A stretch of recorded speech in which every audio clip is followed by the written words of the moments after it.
Hi guys, so today I'd like to talk about why you may be struggling to lose weight, and I am going to dig in to 9 different reasons. So, number 1, overeating on protein. Okay, I have seen this sort of everywhere that I've been on any sort of nutrition site. If you're looking to lose weight, you should eat more protein and less carbs. Is that true? Not really, and the reason behind that is your body can only eat so much of protein before it starts to do 2 things with it. Okay, but firstly, let's go over how much protein you actually need. So if you are an average person, you need 1 gram of protein per 1 kilogram of your body weight. If you are doing weight training, you should be having 1 gram of protein per 1 pound of your body weight. Okay. Now,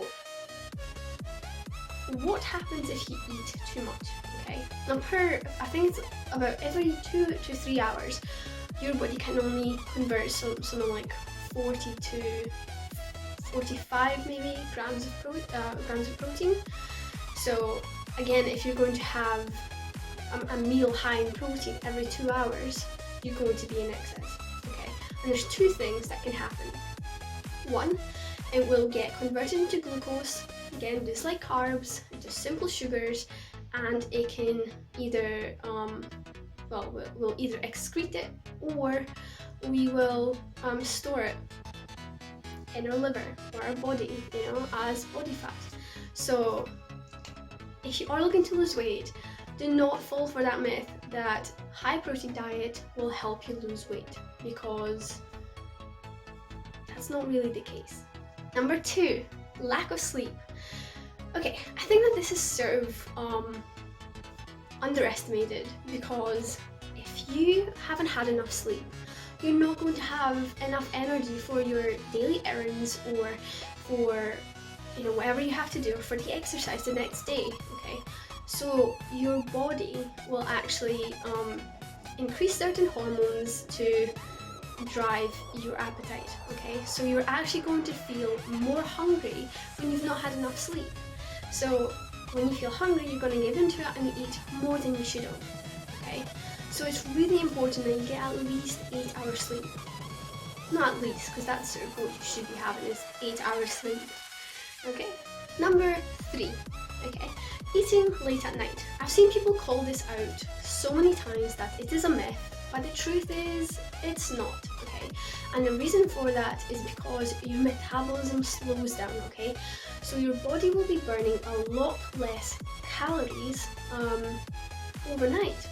Okay, and you fidget less, you move less, so the meal that you have at night time, it's likely to be stored as excess, stored in your body fat, just because your body will not burn it all, and then you wake up and you'll have breakfast. So in order to limit that, what you could do, or what you should do, or what's recommended to do, you should really be leaving yourself about 2 to 3 hour break between your last meal and before you go to bed, and that will give your body enough sort of time to power through those calories whilst you fidget, whilst you move, watch a movie, think. Number 4, stress. I think stress is also a little bit underestimated. When it comes to stress, okay, you'll feel emotional, you'll feel under the weather, plenty of mood swings, and what happens is your body will raise your appetite for foods that are high in sugar. Okay, and another thing that happens is it slows down your metabolism, so again your body becomes more efficient at storing fat. So that's why if you are stressed, or you're having a stressful lifestyle, it might be worth to take a step back, reflect on things and just take a moment, and in order to reduce the amount of stress eating you're doing, think. Okay, before you grab any sort of food, just think, are you really hungry? Do you need this meal right now? Delay it for a wee bit longer, have some water, and ask yourself again, before you have any food, do you need that meal? Do you? because it could be your craving, you know. Why don't you grab a fruit, you know, something light. I think. Number 5, metabolism. Metabolism is something that's really, really important because that is what burns your calories when you're resting, okay? So, you know, when you go to exercise, you can see on the treadmill you'll burn, say, 100 to 200 calories, whereas your metabolism will burn the other calories when you're not exercising, okay? So it's really, really important that you have a good metabolism. Now, some research seems to suggest that every decade your metabolism slows down between 2 to 8%. Okay, so if you already have a slow metabolism, this is the time to speed it up. Okay, and to speed it up, you should really be focusing on thermogenic foods, such as grapefruit, that's a really good one, almonds, oats, protein are also thermogenic. Number 6, genes. When it comes to genes, there's not really much you can do, okay? Some bodies are simply better at burning fat than others, and some bodies are more efficient at storing body fat. You know, it does happen, unfortunately, and there's not much you can do about it. You know, for example, Arnold Schwarzenegger, until he started using steroids, then he was unable to grow his calf muscles, okay? And come on, it's Arnold Schwarzenegger. He knows how to exercise. He didn't need any help, okay? But he was just unable to do it, and that will be due to his genetics, okay? Now, I'm sure that you have heard of ectomorphs, endomorphs, and mesomorphs, okay? That's also a thing. I personally am a mesomorph, which means I am very efficient at building muscle, also storing body weight. I'm very good at losing weight. Endomorphs are people whose metabolism tend to be a little bit slower, okay? So they are likely to gain weight or be, you know, a little bit overweight, but not in a bad way, because some of the best athletes, well, bodybuilders, are endomorphs, you know, because they are the best bodies to build muscle, okay? Because if your metabolism is slower and then you eat normal, you know, your body's going to store it or give it to the muscle, so when you're exercising, they're likely to grow. So endomorphs, I would not say they're at a disadvantage at all if your goal is to grow muscle. Ectomorphs, their metabolisms are the fastest, okay? They can eat whatever they want, how much they want, they just do not tend to, you know, gain any sort of weight.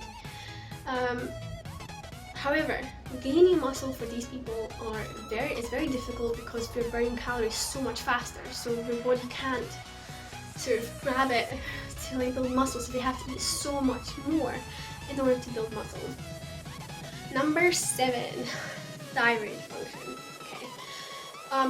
If you have an underactive thyroid, you might be suffering from a condition called hypothyroidism, which essentially means that you are likely to gain weight due to the buildup of salt and water in your body. Now, if you have an overactive thyroid function, you might lose weight, of course. However, a lot of people have said that they feel a lot more hungry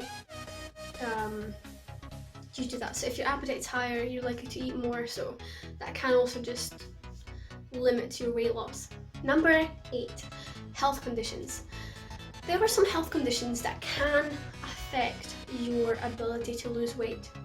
And some of the things include eating disorders like bulimia, sleeping disorders, apnea, again your appetite will go up, heart disorders, hormonal disorders. All of those things can contribute towards weight gain. You know, if you're having hormonal disorders, your appetite might be all over the place, you know, and might cause you some emotional distress as well, which means that you'll be stress eating and stuff like that. So it might be worth speaking to a doctor to see if there's anything they can prescribe you to treat the condition or to limit sort of the symptoms. Number 9. So let's talk about some of the medicines that can unfortunately limit your weight loss or cause weight gain. And some of the medicines that include that treat allergies, bipolar disorder, high blood pressure, depression, schizophrenia, epilepsy, all those sort of medicines that you got from your doctor can unfortunately cause weight gain or slow down your weight loss. So if you do feel like it could be your medicine, please speak to your doctor, because it could be an alternative that we can give you. If you enjoyed this kind of content, please follow my channel or like my page, because there's plenty of good content coming your way. And if you have any sort of questions, or if there's any topic you'd like me to cover, please comment below or private message me and I would be happy to help.